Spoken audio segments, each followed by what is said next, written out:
কত আর কাম করুম কত আর খামু ভাবলাম কি আজকাল বাজার মাজার ঘুরে আই গিয়ে আর এনজয় করে I gay. Hello everyone, welcome back my channel. তো কথা হয়েছে কি, আজকে আইছি বৈঠালাংশু বাজারে, মানে আঙ্গ বলে আজকে বাটিবেলা কাম চলবো না আর ধর্মও পাইছি, তো ভাবলাম কি যা আজকের বাটিবেলার আড্ডাটা বৈঠালাংশু বাজারে রাখি।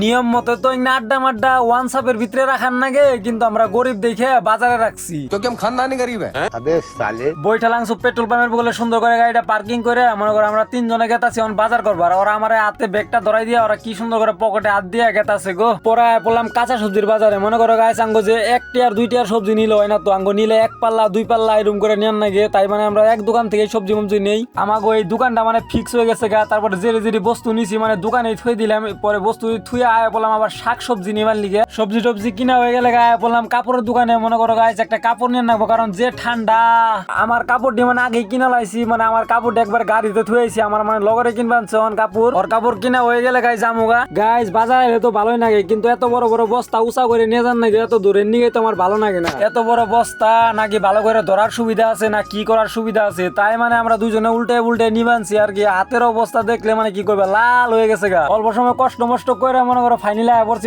গাড়ির বুগলে। তুঙ্গ গাইছ আমার কাপড়টি দেখাই, একটা হোয়াইট কালার হাফ শার্ট নিছি আর একটা ব্ল্যাক কালার ফুল হাইনিক নিছি। পরে আমাকে বাজার মাজার কমপ্লিট করা হয়ে গেলে গাড়িতে উঠায় মনে করো সুন্দর করে যাওয়া দিলাম আমার রুমে মুঙ্গি। গাইজ দেখো কত কত সবজি, একটা ছোটো মুটু বিয়া মানে আরামসে চলে যাবো, কিন্তু এই বাজার আঙ্গো যায় 3 থেকে 4 দিন, কারণ আঙ্গো কোম্পানিতে বহুত মানুষ এর লিগে। যদি আজকের ব্লগটা ভালো লাগছে তাহলে একটা লাইক করো, আর যদি না লাগে তো কিছুই করে না কোনা। Bye bye.